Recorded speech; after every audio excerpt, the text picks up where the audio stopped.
estudo realizado em Campinas com 36 mil crianças entre 3 e 8 anos, pelo Instituto Penido Burnier, sob a direção do oftalmologista Leôncio Queiroz Neto, detectou que 12% têm algum tipo de distúrbio, como ambliopia, miopia e hipermetropia. E 8 em cada 10 crianças nunca fizeram o exame. O Conselho Brasileiro de Oftalmologia estima que 40 milhões de brasileiros necessitam usar óculos, mas não têm acesso ou não sabem da necessidade. Nesse cenário, a Abiótica tem incentivado debates entre iniciativa privada e poder público na criação de projetos de subsídio para exames e doação de óculos para as crianças em idade escolar. Neste bloco, vamos conversar sobre comportamento, saúde e tecnologia no setor óptico com Zenildes Rangel, diretor comercial da Optotal Roya, Antônio Fontana, diretor da Optoeletrônica, professor Edu Moura, optometrista, e Dr. Leôncio Queiroz Neto, oftalmologista. Sejam bem-vindos. Obrigado. Vou começar com uma pergunta para o Dr. Leôncio. Eu queria saber como é que o senhor vê a possibilidade dos projetos oficiais que possibilitem e subsidiem exames oftalmológicos para crianças em idade pré-escolar e para exames admissionais.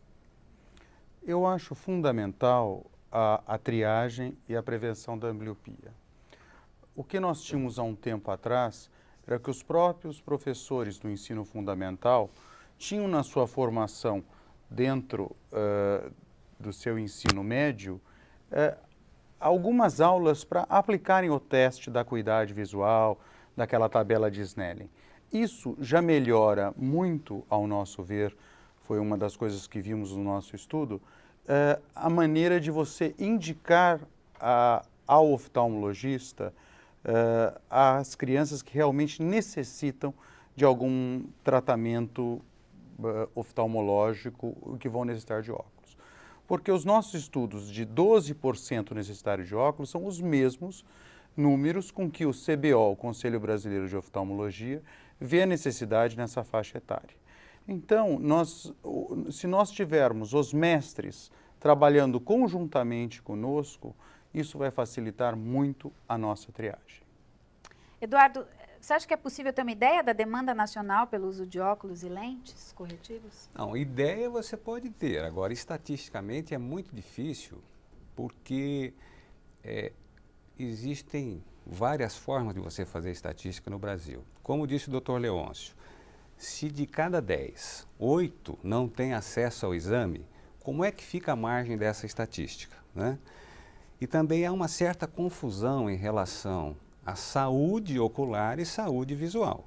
A visão, por exemplo, é um dom natural, assim como você tem o dom do olfato. E com relação à visão, você precisa criar um ambiente favorável para que ela se desenvolva. Então, essa triagem, por mais que ela seja feita por gente competente, treinada, a margem, a peneira com que você filtra, ela não permite uma estatística confiável. Agora, a gente está falando de uma questão de uma faixa da população que não tem acesso a exames e tal. Agora, existe uma outra faixa da população, que eu imagino que tem acesso, que poderia ter acesso ao oftalmologista, ao optometrista, enfim, que poderia fazer um exame de acuidade visual, mas não faz. Como é que isso funciona? Por que as pessoas não fazem o exame? É cultural também? Ou é medo? Ou as pessoas não querem usar óculos? Como é que é isso? Olha, quando nós criamos o projeto Mais Visão, realmente nós trabalhamos com pessoas que não teriam acesso. Nós chegamos na Secretaria Municipal de Educação da nossa cidade e dividimos a cidade em regiões. Eu treinei os professores, porque o professor ele sabe a criança que está com dificuldade, que está com um rendimento que está aquém do necessário. Os professores foram todos treinados por um software que nós desenvolvemos. Hoje, nós estamos no estado de São Paulo, mas eu creio que grande parte das escolas do país, pelo menos, tem um computador na sua secretaria. Nós até dividimos a hora que o professor poderia utilizar. Utilizamos os professores do chamado necessidade especial antes, para coordenar em cada unidade de ensino esse trabalho. E todos os professores de Campinas foram ensinados a triagem. Eu treinei mais ou menos quase 1000 professores. Esses 1000 professores aplicaram os testes de acordo com uma tabela muito bem feita, num monitor de 15 polegadas, colocando a tabela de Snellen. Uma vez analisados esses resultados, as crianças que não estavam tendo a necessidade, atingindo o necessário do que havíamos decidido, ou que tinham uma diferença de acuidade visual de um olho e outro, esses pacientes, essas crianças foram encaminhados para uma retriagem. E nós desmistificamos um pouco o exame. Nós fizemos sempre com atividade cultural, com uma atividade mais lúdica, essa retriagem, esse reteste que chamamos.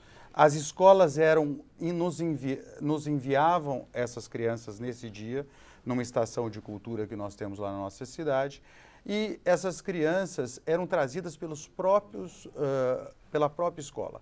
Porque eu já tinha visto num outro projeto que o que faltava de mãe ou de aluno, a quantidade era muito grande. Porque um passe faz diferença para quem tem uma necessidade. Então, nós coordenamos tudo junto com a escola e com a secretaria estadual. E não tivemos problema com relação ao reteste. Todo teste teve a supervisão de um oftalmologista, e com isso nós conseguimos chegar aos números e aos indicadores que o projeto depois lançou à mídia. Complementando a fala do doutor, eu vejo da seguinte forma, eu acho que a cultura de um povo começa efetivamente na acuidade visual que o povo tem. E essas medidas preventivas estivessem possíveis de estar nas escolas do país inteiro para fazer essa triagem, para você lá no começo, na idade escolar, na formação da cultura desse indivíduo, você pudesse saber se ele estava absorvendo devidamente as mensagens de informação cultural para que ele se tornasse lá na frente um ser humano produtivo, né?